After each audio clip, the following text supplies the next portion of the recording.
My name is Sofia, and I never thought much about my dreams. They were just fragments, scattered images of places I had never been, faces I didn't recognize. Nothing but my mind playing tricks on me. At least that's what I told myself.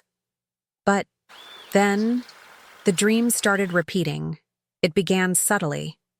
I would wake up with a strange sense of déjà vu, convinced that I had dreamed of the same street, the same sky, the same echoing whispers. At first, I brushed it off. Coincidence. Then, the details became sharper. I could feel the cold pavement beneath my feet, smell the damp air, hear the distant hum of a city that didn't exist. At least, not in this world. Every night, I found myself there, walking through endless, empty streets, searching for something I could never quite remember. And always, there was the feeling that I wasn't alone. But the worst part? It didn't stop when I woke up. The whispers lingered. The images flashed in my mind during the day. Sometimes I would catch glimpses of shadows at the corner of my vision, disappearing the moment I turned to look. I told myself it was stress, lack of sleep, until the night of the accident. That night, the dream felt different, more real than ever. I wasn't just observing.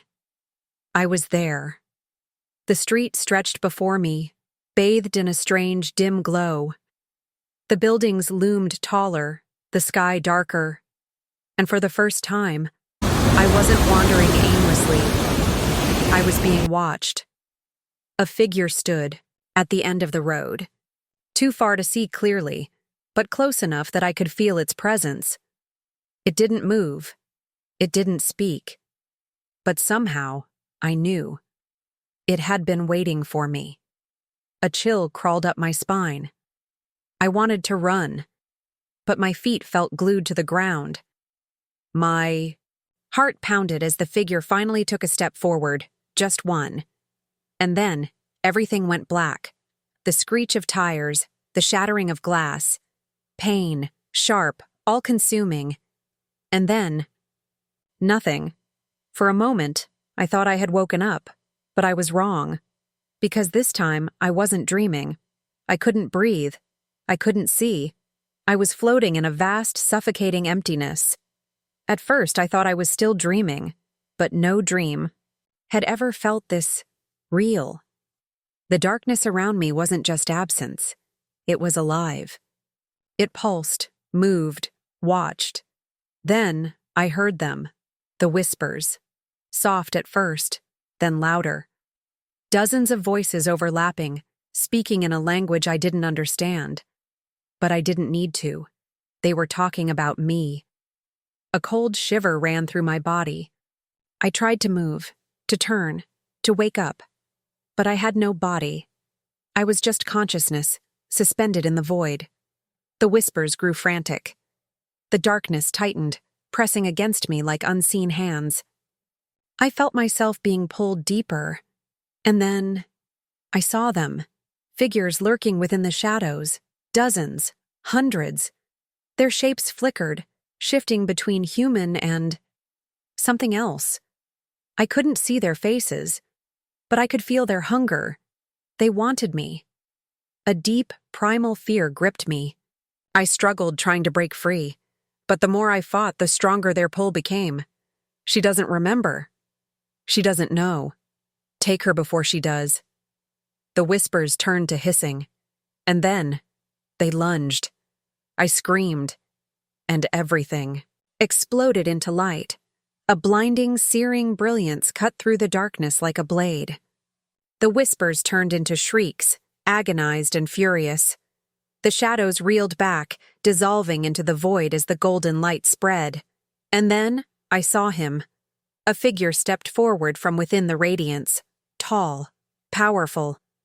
Wings stretched wide, shimmering, like liquid fire. He wasn't like the angels from paintings. There were no soft, delicate features, no gentle smile. He was light and power incarnate, a warrior. He raised his hand, and the remaining shadows vanished in an instant. The silence that followed was deafening. I felt the weight lift from my soul, the crushing darkness retreating, and then the angel turned his gaze toward me. Sofia. He spoke my name, not with words, but with truth itself. I felt it reverberate inside me, awakening something buried deep within my very being. You are not supposed to be here. I swallowed hard, still shaking. Where am I? The angel took a step, closer. His eyes burned like twin suns. Between worlds, between what was and what is to come.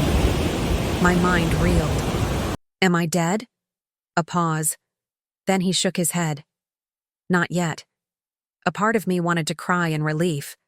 But another part, the part that had seen the shadows waiting for me, knew that there was something worse than death.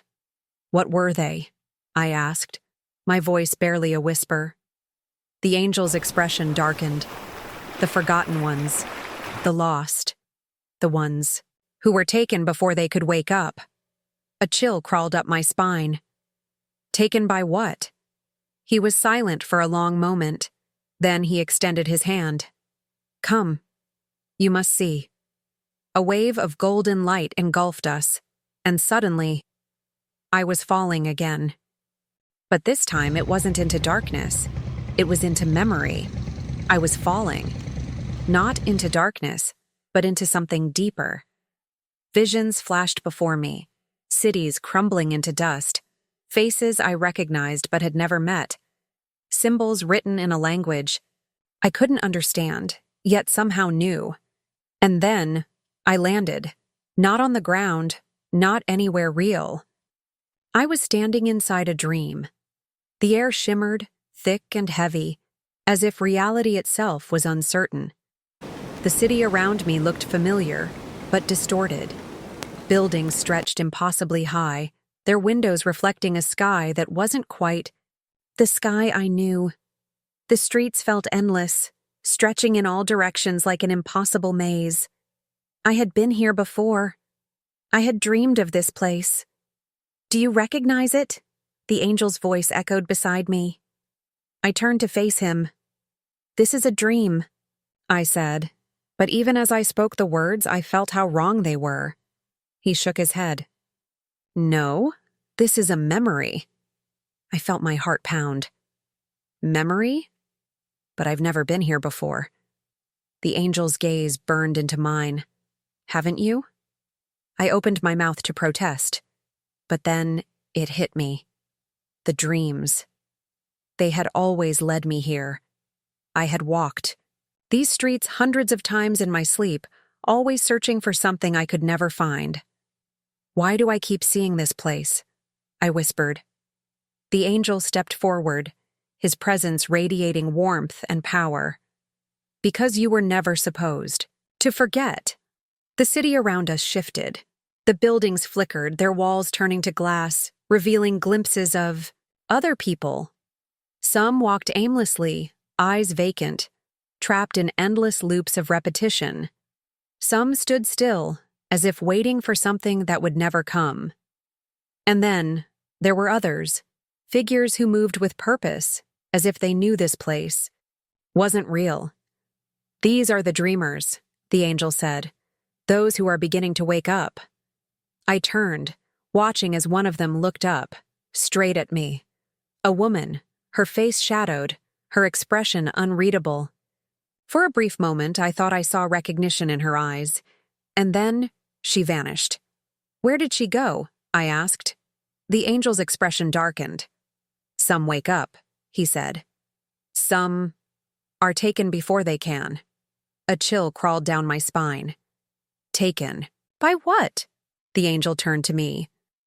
By the ones who do not want you to remember. My breath caught. You mean the shadows, he finished.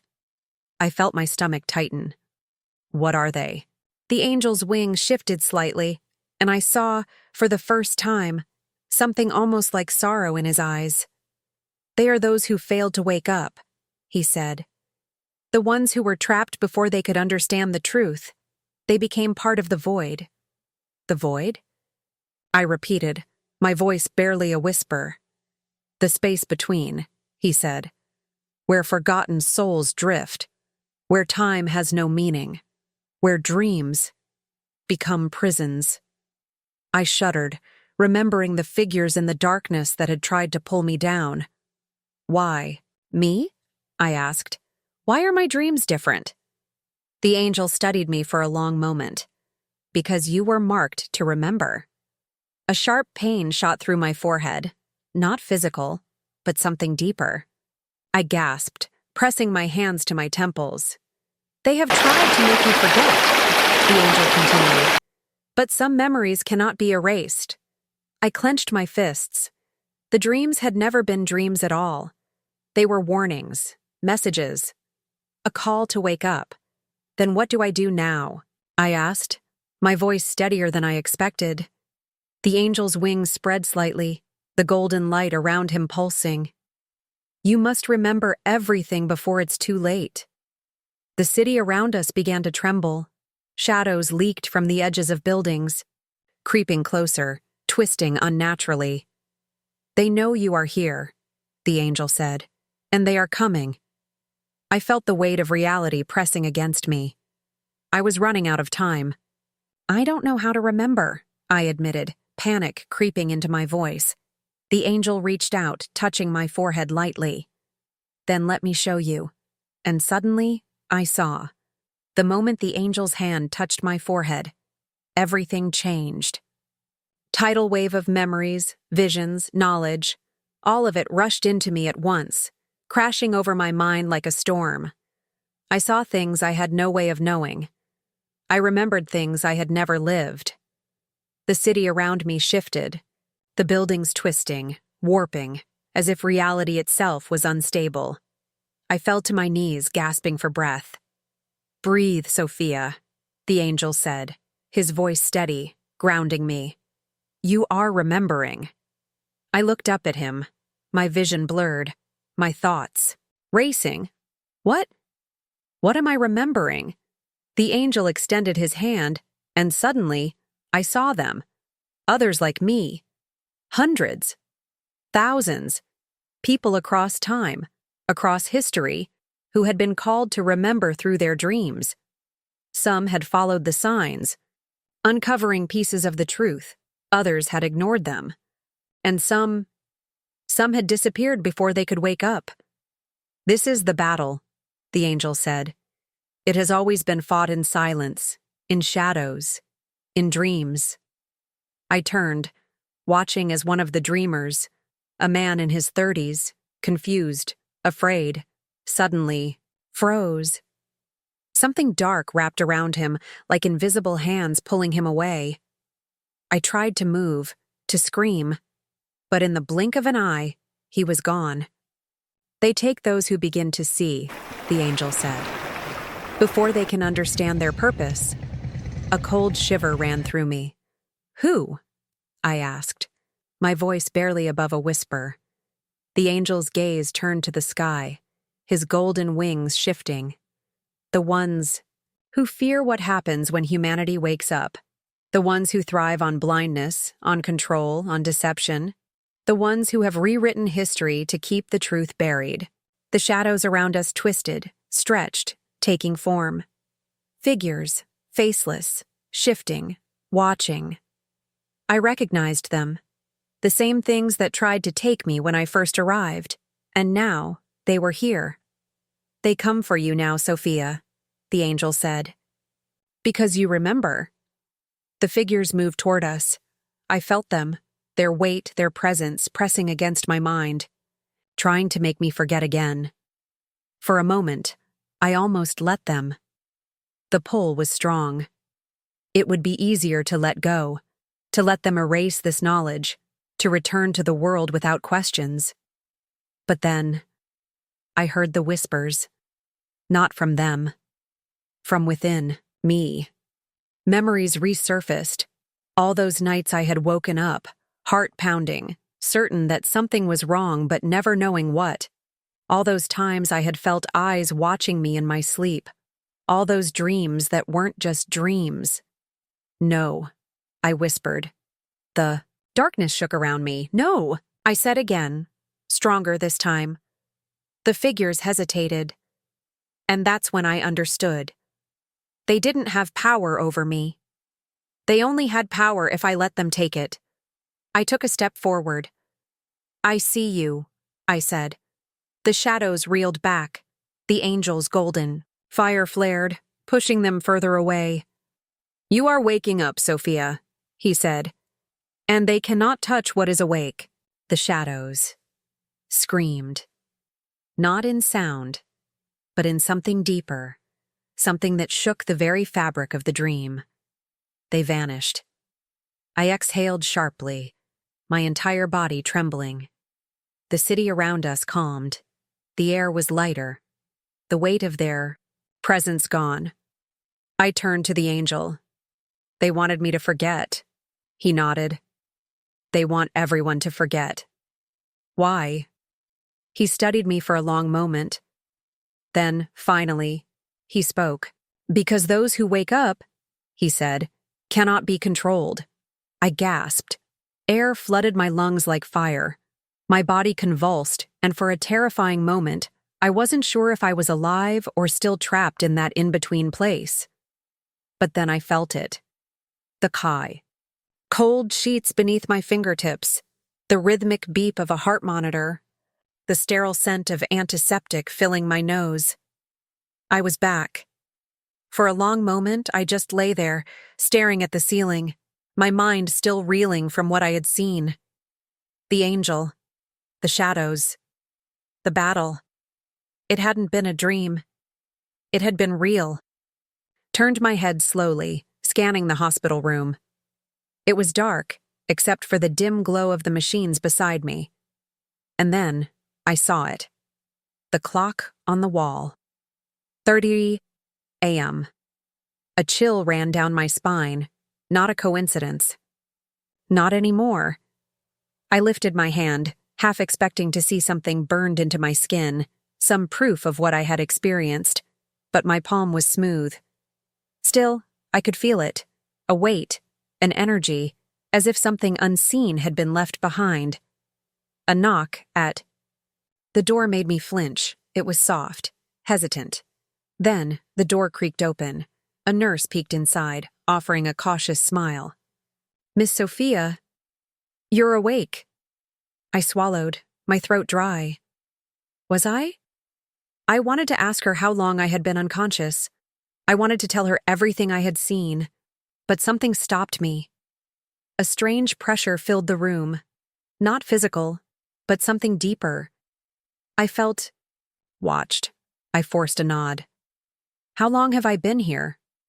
2 days, she said, adjusting my IV. "You were in an accident. It's a miracle you survived." A miracle? I almost laughed. If she only knew. I glanced at the window. The city stretched beyond, it quiet, still. But I could feel the change. Nothing would ever be the same again. The nurse finished checking my vitals and gave me another smile. "You should rest. You're lucky to be alive." Lucky. No. I had been chosen to wake up. The moment she left, I reached for my phone with trembling hands. I needed to know if I was alone in this. "Dreams that feel too real," I typed. The screen loaded. Thousands of results, forums, stories, people all over, the world claiming to have seen the same city, the same figures, the same shadows. It wasn't just me. It had never been just me. My pulse quickened as I scrolled, my breath catching on a particular post. A user with no profile picture had written, "If you're reading this, it means you're one of us. They don't want you to remember, but you must, because once you wake up, you can never go back." I felt my entire body go cold. And then, the screen glitched. For a second, the words distorted. Then, the post disappeared. Gone.